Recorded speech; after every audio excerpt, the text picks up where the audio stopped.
UV nails. Before turning your lamp on, check the positioning of the bulb so you can easily place your nails directly under the light for best curing. Some units feature automatic timers, and some are specially designed to work on toenails as well as the hands. It is important to always use the gel which is recommended for your UV lamp. If you use a gel that isn't recommended for your lamp, then the gel may not cure, or heat spikes may occur during curing, which can result in the gel weakening or yellowing. The extension tips each have a number at the end showing size. The well area. This is the area which varies the most from tip to tip. Here we have a full cover well, which gets trimmed to size and is suitable for all nails. White tips are used for a French polish finish. These usually have pre-cut well areas to ensure the smile line is perfect every time. The stop point is the ridge, where the well area meets the thicker section of the tip. Finally, the C-curve. If your nails are very flat or have a deep C-curve, you may need to try different shape tips to find ones to suit. Preparing the tips. Cut and file back your natural nails to a uniform length, ideally about 2 to 3 millimeters long. Always file from the outside towards the center. Avoid a sawing action, as this may tear the nail.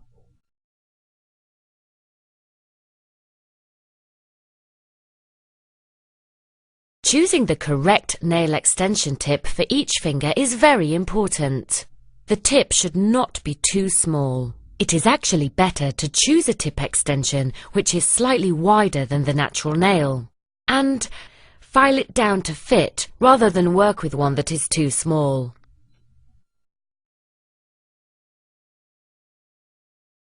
Place the stop point against the free edge of the nail. Trim the base of the extension so that no more than 1/3 of your nail is covered. This is important, as the strength of the final result relies on the bond between the gel and the natural nail. If too much of the nail is covered by the extension tip, the bond will be weak.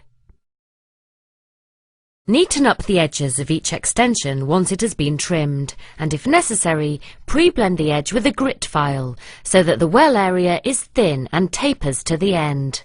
Keep the file fairly flat and horizontal to the nail extension. Do not pre-blend white tips. Do this for all 10 extensions and arrange them so that you know which is for each finger. Preparing the nails.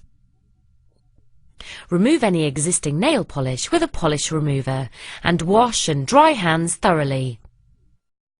Now follow the 4 steps which are common to all nail extension treatments. Push, buff, brush, wipe. We will show each of these steps in depth, as good nail preparation is essential.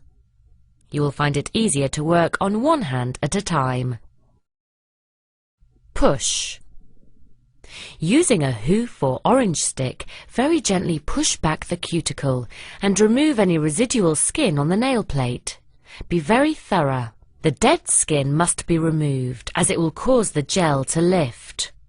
Buff. Use the white block in the direction of the nail growth. Gently remove the surface shine from the entire nail. Pay particular attention to the cuticle and sides of the nail.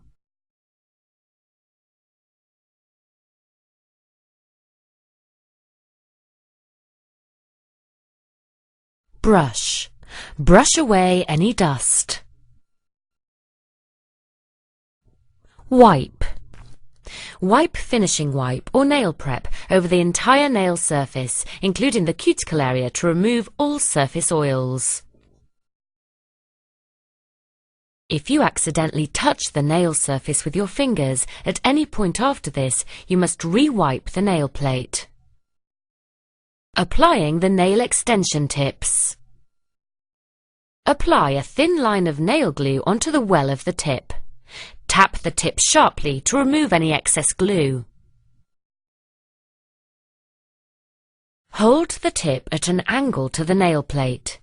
Then bring the tip up to the free edge. Tilt and slide the nail tip onto the nail plate so that the natural free edge sits snugly against the stop point of the tip. Press and hold the tip in position for about 5 seconds or until an airtight bond occurs. Ensure the bonded area beneath the nail extension is sealed and contains no gaps. This will prevent the trapping of water and dirt. Apply all 5 tips in this manner, then clip and file to the required length. If you are not used to having long nails, cut the tips to a sensible length, as knocking and banging the nails will weaken them.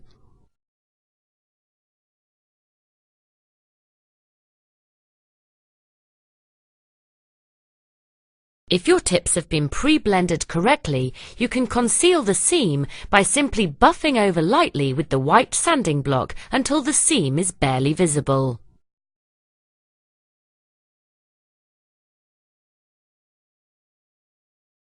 Some people like to blend the edge with a cotton bud dipped into the acetone solution. Rub vigorously until the seam begins to blend, then buff with the white sanding block. Do not use too much acetone or the nail tip bond will be weakened.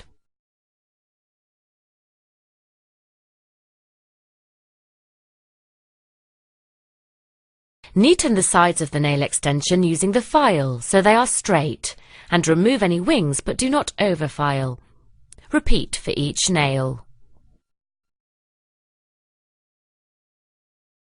Applying the UV gel and curing.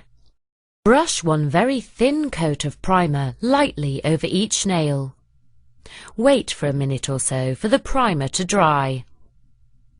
Too much primer can cause a burning sensation. Should this occur, tap the nails against a hard surface until the burning sensation passes. This usually takes between 15 to 20 seconds.